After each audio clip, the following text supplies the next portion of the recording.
ओम नमो भगवते वासुदेवाय नमः।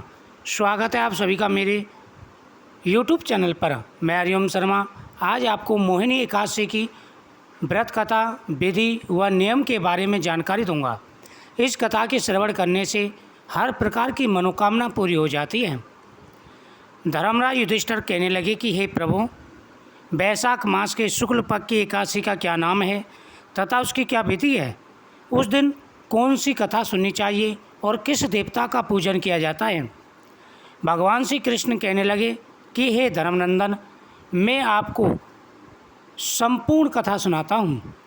कथा के साथ साथ इस एकादशी की पूजा विधि व एकादशी में कौन से देवता का पूजन किया जाता है, क्या नियम है, ये संपूर्ण जानकारी आपको इस वीडियो के माध्यम से प्राप्त होगी।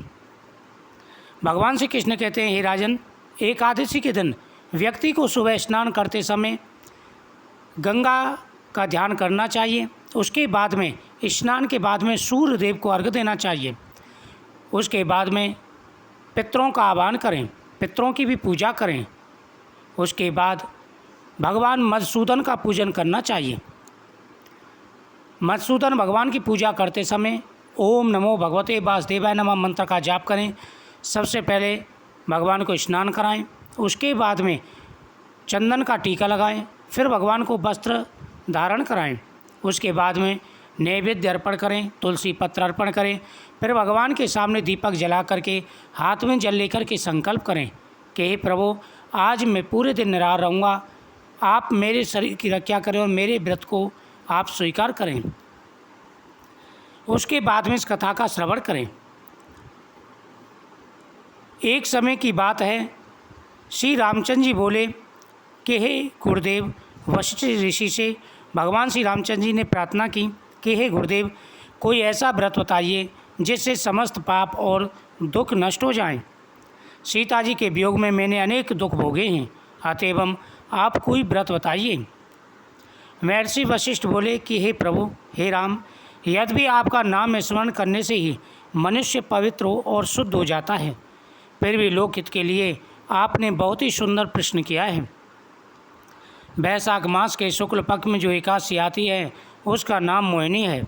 इस एकादशी का व्रत करने से समस्त पाप नष्ट हो जाते हैं, सभी दुखों का नाश हो जाता है और व्यक्ति मोह जाल से छूट जाता है।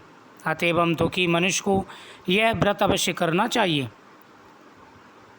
अब मैं आपको एक प्राचीन इतिहास सुनाता हूँ। सरस्वती नदी के किनारे भद्रावती नगरी में धोतमान नाम का चंद्रवंशी राजा राज्य करता था। इसी नगर में धन दान से परिपूर्ण धनपाल नामक एक वैश्यवी रहता था, जो अत्यंत धर्मात्मा एवं विष्णु भक्त था। उसने नगर में अनेक भोजनालय, प्याऊ, कुआं, तालाब तथा धर्मशाला आदि बनवाई। सड़कों के किनारे आम, जामुन, नीम आदि के अनेक वृक्ष लगवाए। उस वैश्य के सुमना, सद्बुद्धि, मेधावी, सुकृति और दृष्टबुद्धि नामक 5 पुत्र थे। इनमें दृष्टबुद्धि महापापी था। वह देवता तथा पितृ आदि को नहीं मानता था। वह वैश्या और दुराचारी मनुष्यों की संगति में रहकर जुआ खेलता, दूसरे की स्त्रियों के साथ भोगविलास करता तथा मदमांस का सेवन करता था। इस प्रकार अनेक कुकर्मों में फंसकर वह अपने पिता के धन को नष्ट करता था। इन्हीं कारणों से उसके भ्राता तथा भाइयों ने, कुटुंबियों ने उसको घर से निकाल दिया और उसकी निंदा करने लगे।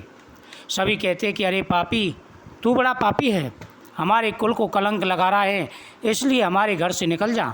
सभी परिवार वालों ने उसे घर से निकाल दिया।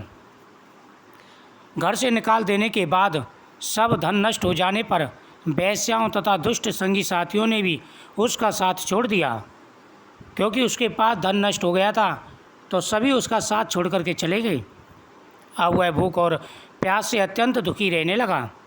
तब उसने रात्रि के समय चोरी करना प्रारंभ किया। एक दिन वह पकड़ा गया, परंतु राज्य कर्मियों ने उसको वैश्य का पुत्र जानकर छोड़ दिया। जब दूसरी बार पकड़ा गया तो उन्होंने राजा के सामने उपस्थित कर दिया। यानी जब उसके पास धन नहीं था, बड़ा दुख भोगने लगा, तो उसने सोचा कि भाई धन के लिए कुछ ना कुछ करना चाहिए। तो उसने अपने ही राज्य में चोरी करना प्रारंभ कर दिया।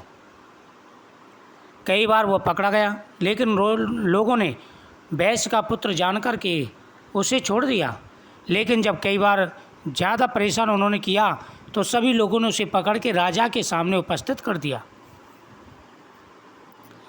राजा ने उसे दंडित कर कारागार में बंद कर दिया। कारागार में से राजा ने उसको बहुत दुख दिया और कहा कि तू मेरी नगरी से निकल जा।